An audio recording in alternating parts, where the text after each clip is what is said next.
Ang update sa laban ni Casimero. Tara mga buddy at atin itong pag-usapan. Kahapon nga lang ay lumabas ang balitang kasado na ang laban ni former 3 Division World Champion na si John Riel Casimero at ng 2 Division World Champion na si Luis Neri.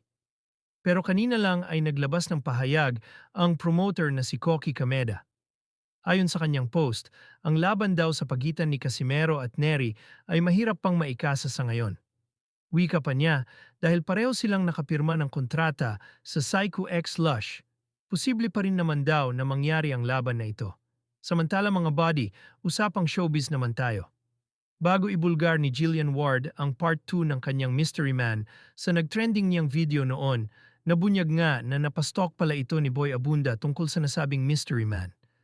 Sa kanyang interview, inamin ni Jillian na nanliligaw daw sa kanya ang Mystery Man at malaki raw ang pag-asa nito sa kanya. Dagdag pa niya, kung 1 out of 10 ang pag-uusapan, nasa 10 o 11 pa nga raw ang pag-asa ng Mystery Man sa kanya.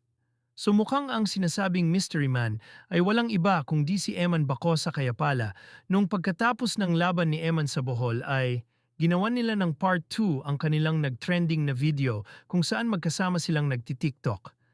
Ano sa tingin ninyo mga buddy? Malaki kaya ang tsansang maging sila? Malay natin. Bukas or sa mga susunod na araw, baka sila na talaga ang magkatuluyan.